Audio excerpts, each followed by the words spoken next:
Kawat gigi permanen itu sih salah satu aja sih ya. Jadi salah satu option di dalam kita melakukan perawatan pada kelainan letak gigi seperti itu. Jadi boleh dikatakan terbaik juga enggak.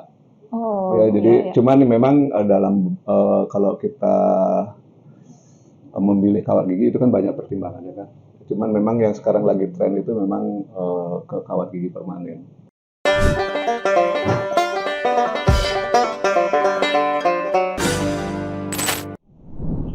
Halo, kembali lagi di podcast kesehatan kesayangan kita semua, yaitu Dentotalk. We care and we share. Nah, bukan Dentotalk namanya nih, kalau tidak ada inovasi yang baru. Kita kembali lagi di set yang lebih baik daripada sebelumnya, tapi tetap dengan saya sebagai host di sini, saya Sukma Purnama. Nah, di episode kali ini, kita akan menjelajahi tentang peranan kawat gigi permanen. Tentunya sangat menarik nih untuk dibahas dan diketahui oleh Sobat Sehat semua. Sobat Sehat harus tahu dulu nih, bahwa kawat gigi, atau yang populernya kita sebut dengan behel, ini adalah alat saja. Dan kita akan bahas lebih jauh tentang ilmu yang pelajari tentang kawat gigi tersebut, yaitu ortodonti. Kalau bahasa awamnya sih, ortodonti itu seperti ilmu untuk menggerakkan gigi supaya estetikanya lebih rapi. Nah, kita di masyarakat juga tahu bahwa ada dokter gigi yang memang ahli di bidang kawat gigi. Yuk langsung saja kita jelajahi lebih jauh bersama dokter gigi yang spesialisasinya di ortodonti, yaitu dokter gigi Ideo Gede Budijanana, spesialis ortodontik. Silakan dokter Budi perkenalkan diri terlebih dahulu kepada Sobat Sehat. Bukannya diperkenalkan? Tidak dong. Di sini kita pengennya supaya Sobat Sehat juga dekat langsung dengan narasumber kita dong, gitu. Gitu ya? Silakan Dok Budi, kita kenal diri dulu kepada Sobat Sehat. Nyapanya apa kalau Halo Sobat Sehat, Dok. sahabat sehat? Iya, Sobat Sehat.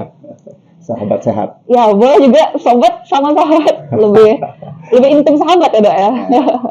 Lebih intim sahabat. Oke. Jadi halo sahabat sehat gitu. Iya, bisa, Dok. Silakan, Jadi Dok. nama saya gitu ya. Iya.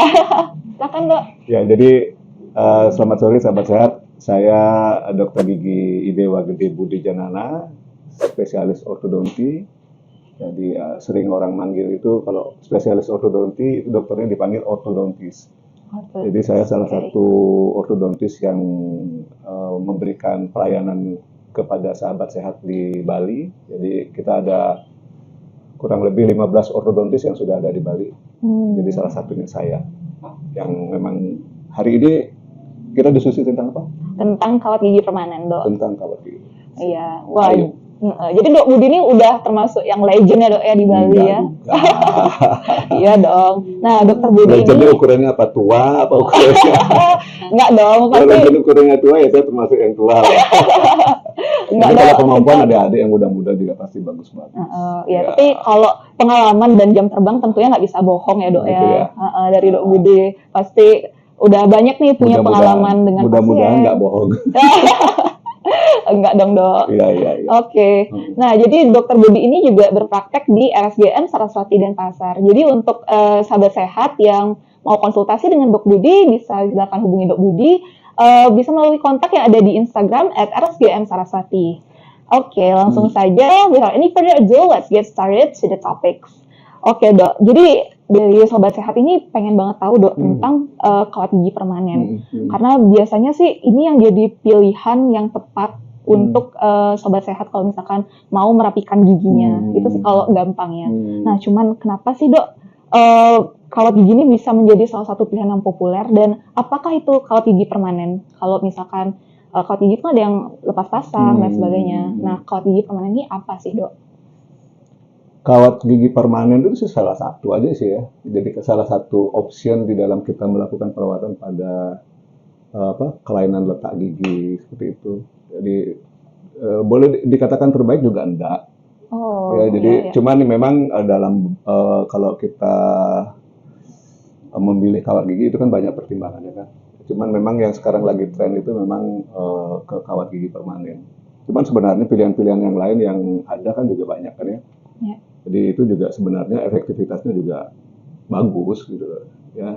Cuman sekarang yang lagi betul-betul disenengin oleh masyarakat mungkin karena adaptasinya jauh lebih gampang, kemudian nggak ribet.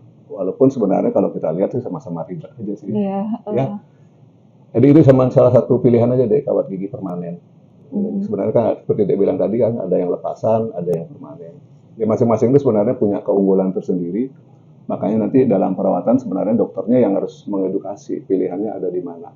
Nah, kalau kali ini kita bicara khusus tentang kawat gigi yang permanen, ya ayo kita lihat apa kelebihan dan kekurangannya, gitu, ya kan?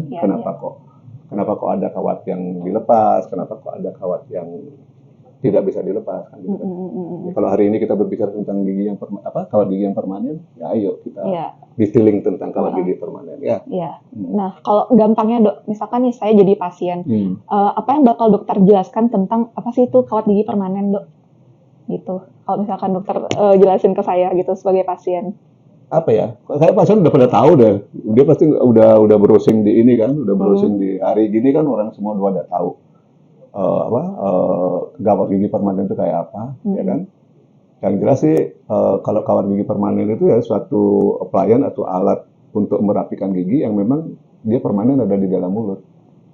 Ya, jadi kawatnya itu akan dilekatkan ke gigi melalui media yang namanya braces itu. Oh iya. Jadi braces dulu ditempelin ke giginya, sayang kita nggak bawa gambar ya.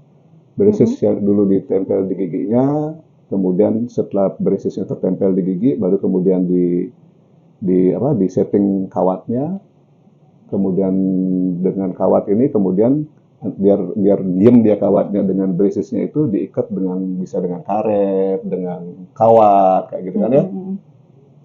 Tapi ada juga braces yang memang untuk melekatkan kawat dengan braces itu tidak perlu kawat dan karet itu yang disebut dengan self ligating braces. Itu bagian dari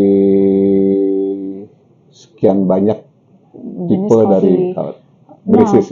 Nah, kita akan bahas tentang apa aja sih dok jenis-jenis dan bahan-bahan untuk kawat gigi permanen.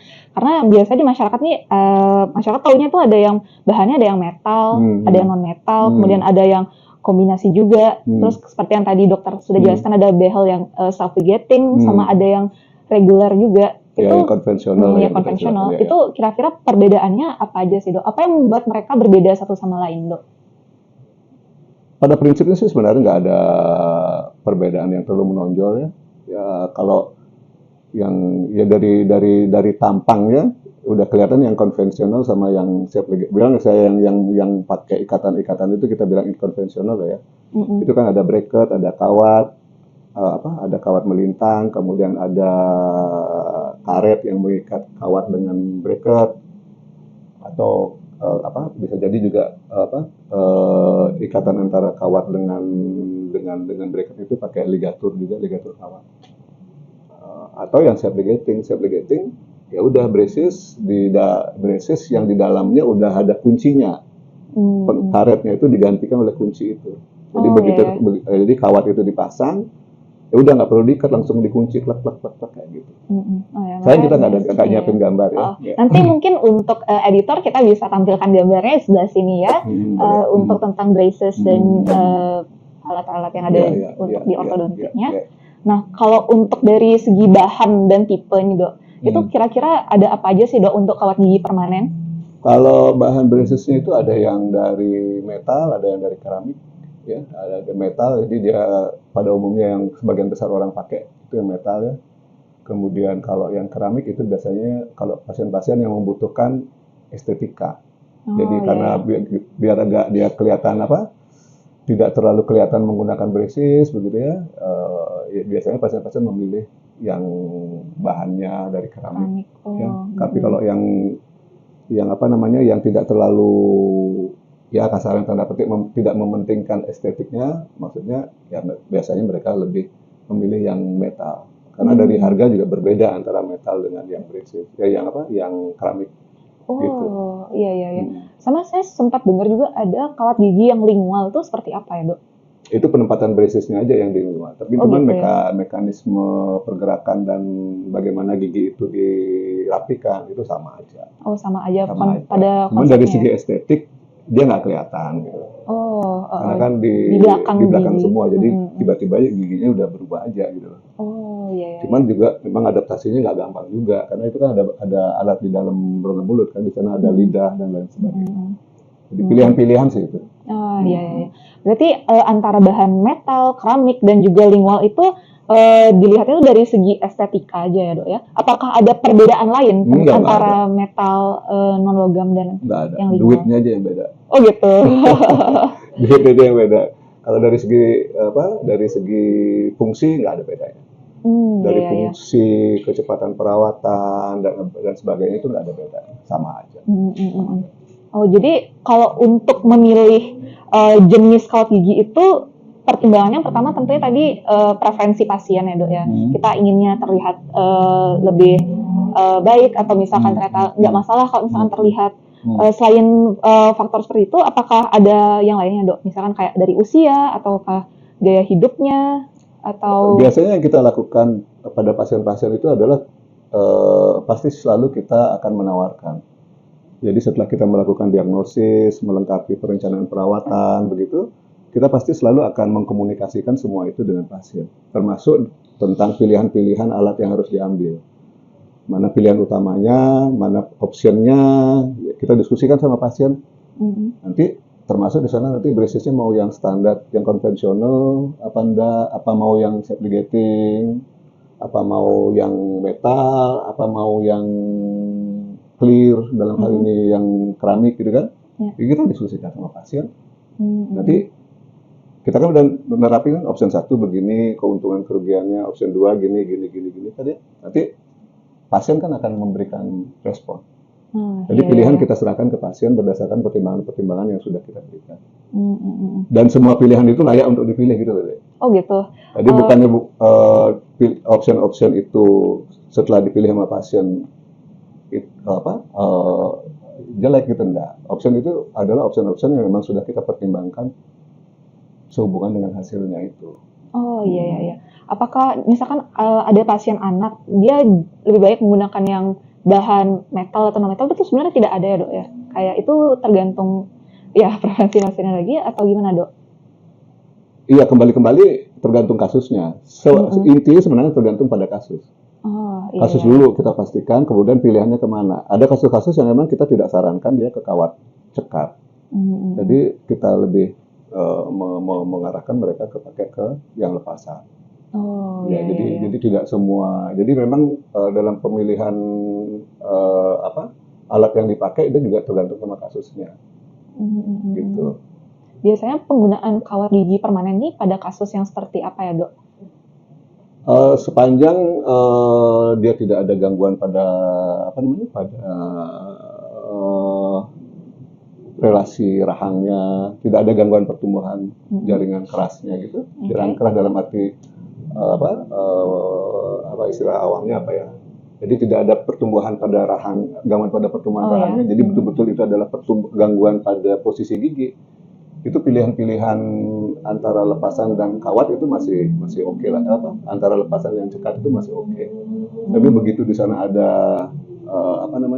gangguan pertumbuhan rahang gitu, mungkin di sana agak terbatas pilihannya. Oh iya. Berarti kembali lagi ke kondisi pasiennya seperti apa? Ya, kebutuhan dari pasien. Jadi kita juga tidak bisa memaksakan memasang kawat itu berdasarkan keinginan dari pasien, juga nggak bisa. Misalnya pasien datang kepingin pasang kawat cekat gitu ya. Padahal di satu sisi kondisinya tidak memungkinkan. Paling jelek aja misalnya tentang oral hygiene gitu ya. Pasien dengan oral hygiene yang tidak baik itu sangat berisiko kalau kita pasangin kawat yang permanen gitu. Kenapa? Karena kawat gigi permanen itu maintenance-nya agak ekstra gitu. Agak ekstra. Kalau yang lepasan kan nggak terlalu ekstra. Kalau lepasan kan maintenance-nya lebih simpel dibandingkan dengan yang permanen. Jadi walaupun dalam perawatan orto secara umum memang dibutuhkan oral hygiene pasien yang bagus. Jadi oral hygiene pasien yang nggak bagus itu memang tidak kita anjurkan atau kita izinkan untuk melakukan perawatan orto. Jadi menjadi penting dalam perawatan orto itu ada namanya perawatan pendahuluan. Itu kalau ada yang OH-nya nggak bagus, ya kita harus edukasi dulu tuh pasien biar betul-betul dia pinter menjaga kesehatan giginya. Kalau belum bagus ya kita nggak bakalan pernah mau ngerawat karena resikonya terlalu tinggi. Karena saya sempat juga mendengar di masyarakat ya bahwa sebenarnya perawatan orto itu bukan perawatan yang satu arah gitu ya dok ya. Jadi harus ada kerjasama Oh antara ya, pasien dengan ortodontisnya. itu hampir ketika keseluruhan sih ya. Dalam Mm-mm. keseluruhan bidang perawatan di gigi kayak harus ada kerjasama antara pasien dengan dokternya. Kalau nggak gitu akan susah. Apalagi orto yang perawatannya kan tidak selesai sekali, kan Ya, jangka panjang. Ya. Dan pasien pun juga harus proaktif. Misalkan ternyata di kawatnya ada masalah atau misalkan dari gusinya ternyata ada bengkak semacamnya, itu kan memang dari kondisi pasiennya sendiri ya dok ya, yang harus aktif memberitahu ke ortodontisnya. Betul. Dan karena tadi seperti yang kita ketahui bahwa perawatan ortodontis itu memerlukan waktu yang panjang dan lama, mungkin dokter bisa jelaskan dok, dari jenis kawat gigi tadi itu apakah ada durasi pergerakan yang signifikan antar gigi dok? Misalkan beda bahan akan mempengaruhi durasi pemakaian kawat giginya atau bagaimana ya dok? Enggak sih sebenarnya, maksudnya dalam arti kalau kita berbicara tentang waktu memang agak sulit kita di orto ya, maksudnya dipatok misalnya perawatan ini bisa selesai fix sekian lama gitu ya. Itu agak sulit kita di orto. Paling kita tetap memberikan estimasi untuk kasus ini, estimasi dan berbeda-beda. Ada kasus yang memang perawatannya panjang, ada kasus juga perawatannya bisa dalam jangka waktu pendek, dan estimasi itu pun akan bisa kita capai kalau ada kerjasama tadi itu. Kalau misalnya pasiennya yang jadwalnya kontrol gitu, misalnya dia nggak kontrol, wah bakal lama lagi ya dok ya. Ada pasien juga yang kita sudah edukasi ternyata edukasinya nggak jalan. Misalnya salah satu udah edukasi jangan makan yang sembarangan, maksudnya nggak boleh makan keras apa-apa. Tapi pasien nggak aware sama itu, jadi yang terjadi apa? Bracketnya copot. Kalau bracket udah copot, berarti hasil perawatannya juga pasti akan tertunda. Jadi pasien datang ke kita dengan keluhan copot aja itu ada juga, dan itu pasti waktu perawatan akan menjadi lebih panjang.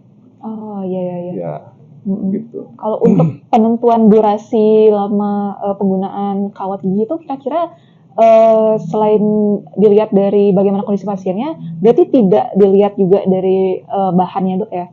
Itu karena biasanya nih dari masyarakat ada yang beranggapan kalau misalkan bahan keramik kayaknya bakal jauh lebih lama ya dibanding metal. Enggak. Oh enggak. Makanya saya bilang tadi nggak ada perbedaan dalam konteks itu. Oh iya. Ya di masyarakat mungkin sudah ada pandangan kalau misalnya pakai shape ligating gitu ya. Nah itu kan dia dikatakan jangka waktu perawatannya bisa jadi lebih cepat dibandingkan dengan konvensional. Secara teori memang itu dikatakan seperti itu. Tetapi berdasarkan pengalaman saya untuk kasus-kasus yang menyelesaikan perawatannya tanpa pencabutan itu memang bisa disimpulkan seperti itu. Tapi kalau kasus-kasus yang agak kompleks yang memang membutuhkan pencabutan misalnya begitu kan, hasil perawatannya kurang lebih sama dengan yang konvensional. Kalau yang non ekstraksi yang tanpa pencabutan dengan analisis yang tepat gitu, itu biasanya dengan shape ligating bisa jadi lebih cepat hasil perawatannya. Oh iya, tanpa harus mencabut gigi yang lain. Ya karena secara biomekanika pergerakan gigi ada perbedaan antara yang shape ligating dengan yang konvensional. Gitu. Oh iya. Kalau misalkan nih, misalnya saya calon pasien nih, dan dokter sudah menjelaskan nih banyak banget jenis kawat giginya, tapi saya bingung mau pilih yang mana sih, karena terlalu banyak pilihan. Ya mungkin saya bakal bisa riset sendiri lah dulu di internet, googling kira-kira mana yang lebih bagus, mana yang lebih cocok untuk saya. Tapi ketika saya datang ke ortodontis, kira-kira pertanyaan apa yang harus saya tanyakan kepada ortodontis saya terlebih dahulu yang pertama dok? Pertanyaannya kayak misalkan kondisi gigi saya seperti ini, berarti dokter pasti akan memberikan pilihan-pilihan berdasarkan itu ya dok. Nah sebelum ke ortodontis tuh biasanya harus ngapain aja sih lagi dok? Apa harus di ronsen giginya dulu kah? Atau harus ke dokter gigi umum kah? Ya sebenarnya kalau rata-rata pasien, pengalaman saya ya, rata-rata pasien yang datang itu biasanya mereka udah ada sudah ada bekal, sudah ada bekal dan nggak tahu itu dari ya sekarang kan gampang kan, Iya ya. udah apakah dia butuh perawatan apa enggak gitu dia udah Mm-mm. tahu. Jadi udah tinggal pada saat datang dia sudah tinggal menyampaikan keluhannya dia apa gitu. Eh, Cuman memang ada beberapa pasien yang datang emang datang ke klinik ke tempat kita praktek itu hanya untuk kebutuhan ini, untuk kebutuhan apa namanya? Untuk kebutuhan Konsultasi aja. jadi secara indikasi dia tidak sebenarnya Tidak memerlukan. tidak memerlukan, tapi dia Mm-mm. ingin pasang aja gitu. Oh ada yang kayak gitu Ada ya yang dok? begitu. Cuman ya kita tidak akan pernah melakukan pemasangan braces kalau memang itu Tidak diperlukan. tidak terindikasi Oh iya iya. memerlukan itu. Mm-mm. Dan biasanya apa namanya? eh, Informasi yang diperlukan oleh pasien itu akan terkomunikasikan secara mengalir pada saat kita diskusi di klinik itu. Karena kita kan selalu pasti menyampaikan apa? Misalnya ada pasien datang gitu kan kita tanya kebutuhannya apa, kenapa kok mau pasang braces, bla bla bla bla bla kayak begitu kan. Iya iya iya. Kita pasti nanya braces itu nggak gampang loh ya. Pakai braces itu nggak gampang. Pakai braces itu banyak banget kendalanya. Dan kendala-kendala itu harus harus bisa dipahami oleh pasien. Dan sebelum bisa memutuskan kamu apa mau menjalankan itu, kamu nggak boleh ngambil keputusan pakai sama nggak pakai gitu. Jadi kita harus menyampaikan informasi ke pasien bahwa pakai bracket itu nggak gampang. Di samping butuh waktu yang lama, maintenance-nya susah dan lain bla bla bla dan lain sebagainya. Iya. Gitu. Karena itu seperti mengambil keputusan jangka panjang ya dok ya. Ya, jadi harus kita yakinkan pada pasien bahwa dia itu paham kalau saya pakai bracket itu yang saya hadapin begini, konsekuensikan begini dan butuh komitmen untuk menjalankannya. Kalau nggak gitu kedodoran. Kalau saya biasanya kalau saya pasien nggak punya komitmen saya nggak mau. Daripada kemudian di tengah jalan bermasalah. Kadang-kadang ada pasien, misalnya kalau kita tidak menginformasikan dengan baik, baru pasang 1 minggu atau 1 bulan, itu udah minta buka. Iya ada yang begitu. Ya kalau anaknya mungkin nggak ada masalah, orang tuanya yang kasihan kan keluar duit banyak kayak gitu kan. Iya, Kalau anaknya kan nggak ada masalah, dia minta buka kan kayak gitu kan. Iya. Gitu. Oh seperti itu ya. Jadi, kira-kira kendala apa sih dok yang dirasakan oleh pasien di awal? yang paling sering dikomplain sama pasien itu adalah rasa sakit. Rasa sakit pada saat pemakaian. Pertama itu kan yang jelas pada saat pertama kali pasang itu kan namanya itu barang baru kan pasti butuh adaptasi kan ya. Itu udah problem. Barang baru di dalam mulut itu kan betul-betul kalau memang nggak komitmen itu kan susah juga. Apalagi kalau kita ngadepin anak-anak yang secara ini tanda petik cengeng gitu kan ya. Kalau betul-betul tidak terkomunikasikan dengan baik itu susah. Jadi pemasangan behel yang sudah benar dengan urut-urutan perawatan pemakaian kawatnya udah benar, itu yang harusnya nggak sakit dirasakan sakit sama pasien. Karena masing-masing pasien kan beda-beda ya, sensitivitasnya terhadap rasa sakit kan beda-beda. Kalau kita kebetulan ketemu pasien yang misalnya tanda petik cengeng kayak tadi ya, itu dia akan merasakan rasa sakitnya itu bisa jadi luar biasa. Padahal kita udah menggunakan treatment urutan perawatannya udah sesuai dengan kaidah keilmuan yang ada. Nah itu kalau yang gitu-gitu tidak terkomunikasikan dengan baik kan dia bisa jadi sakit, dia bilang lah apalah bilang. Ya kembali itu makanya sebelum perawatan itu harus betul-betul ada komunikasi yang bagus antara kita sebagai dokter dengan pasien dan orang tuanya kalau pasiennya anak-anak. Tapi kalau pasien-pasien dewasa pada umumnya mereka datang memang karena kesadaran sendiri kan. Ini biasanya yang saya ceritakan tadi itu adalah pasien yang pada anak-anak yang pada umumnya mereka datang tidak tahu mau ngapain, tetapi orang tuanya yang ngotot minta anaknya dirawat seperti itu kan. Nah pada kasus-kasus seperti itu sering terjadi kegagalan. Dan kita sebagai dokter harus betul-betul memastikan ini anak betul-betul mau apa enggak sih gitu. Nah, kalau misalnya hanya karena orang tuanya aja mau, lebih bagus nggak usah dilakukan perawatan. Kalau saya loh ya. Jadi kalau pasien datang orang tuanya yang mau gitu, itu kan kelihatan banget kalau pasien datang itu kan. Pada saat pasien datang itu kan kelihatan banget ini pasien yang mau apa orang tuanya yang mau gitu.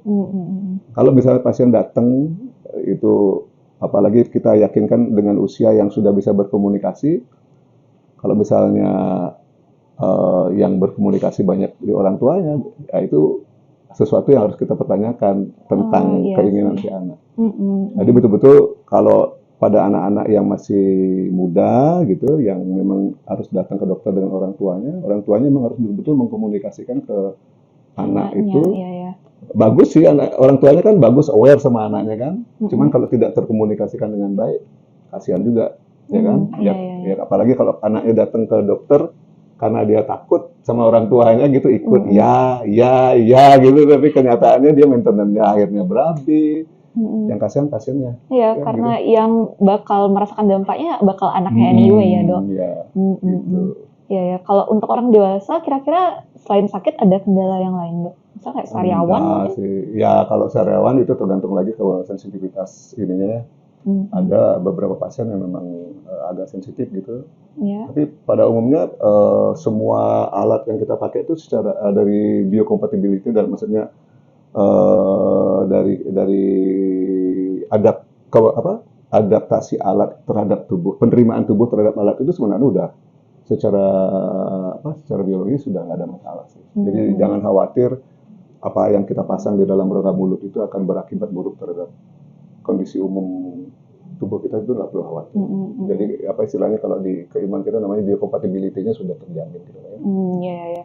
Jadi aman. Oke. Jadi untuk sahabat sehat, kalau misalkan mau menggunakan kawat gigi dan sudah research duluan nih, kira-kira apakah dia perlu atau enggak, bisa langsung aja konsultasikan ke ortodontis kepercayaan sobat sehat, atau bisa langsung aja datangnya ke Dokter Budi di RSGM Saraswati Denpasar. Oke, Dok. Nah, selain tadi kan dokter sudah menjelaskan berbagai macam pengalamannya dokter juga, kemudian dari segi kasus-kasus pasiennya juga.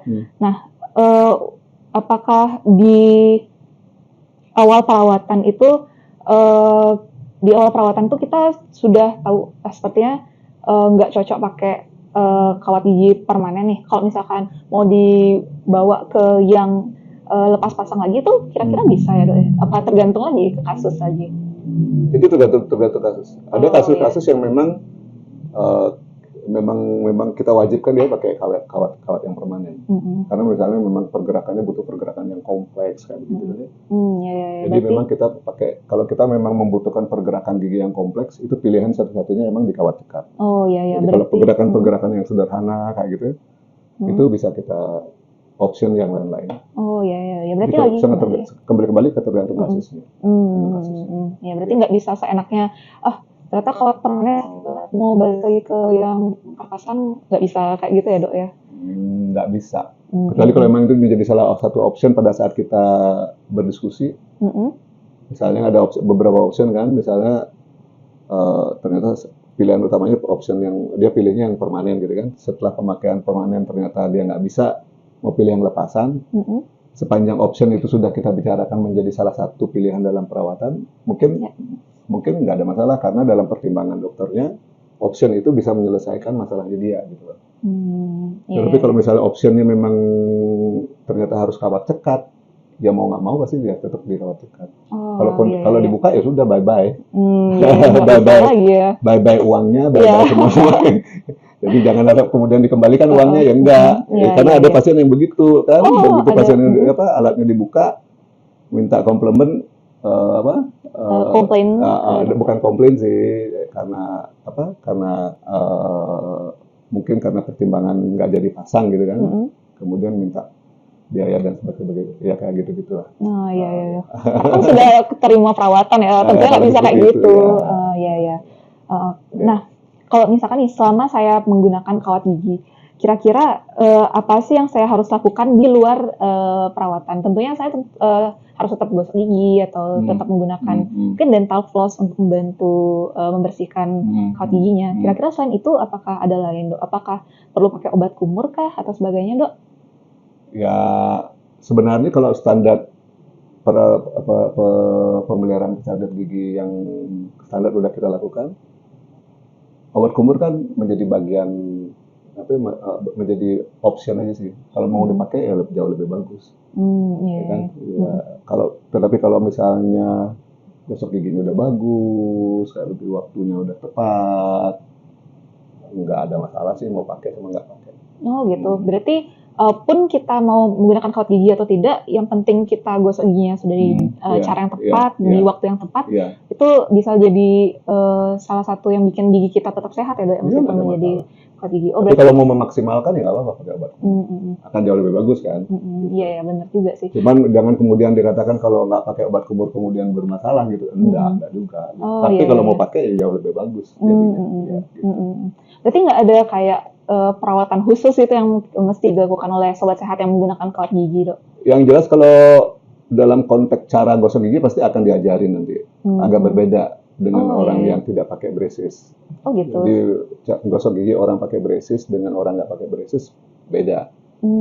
Dan itu pasti akan diajarkan pada saat setelah pemasangan. Biasanya kalau saya setelah pemasangan braces, edukasi tentang bagaimana menjaga, merawat braces di rumah itu harus dilakukan. Oh iya iya. Dan Iya. biasanya kalau kalau yang tambahan mungkin dalam perawatan itu kalau kita butuh karet-karet elastik, itu mungkin memang ada tambahan yang harus dikerjakan sama pasien di rumah. Iya, iya, Gitu. Yang tidak mungkin dia kerjakan dia dilakukan oleh dokter. Tapi kita ajarin pasti, kita ajarin cara memakainya, dan itu memang sesuatu yang memang harus dikerjakan oleh pasien di rumah, mau nggak mau. Iya. Itu tambahannya kayak gitu. Yang lain-lain sih nggak ada. Oh iya iya. Nggak Iya. ada, nggak ada, nggak ada. Untuk sikat gigi bentuknya juga ada yang beda ya, Dok? Kalau Ada misalkan khusus. Oh, Sikat khusus, gigi Dok. khusus, sikat gigi Oh khusus. iya. Oh ya, makanya ada ortodontic kit Ya, gitu ya kalau nggak salah. ya. Ada. Ada kalau misalnya nanti ya terutama untuk hal-hal emergensi yang perlu dilakukan oleh pasien sebelum dia bisa datang ke dokter, itulah pekerjaan tambahan yang harus dilakukan oleh pasien di rumah ya. Iya Gitu. iya. Oke.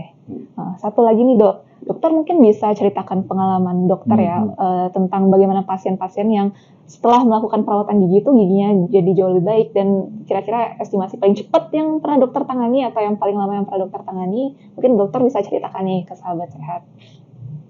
Ya macam-macam sih, yang jelas responnya pasien kalau dia sudah ada perubahan dari apa yang dikeluhkan menjadi bagus, itu sih memang ya namanya menjadi lebih baik pasti senang kan gitu kan ya.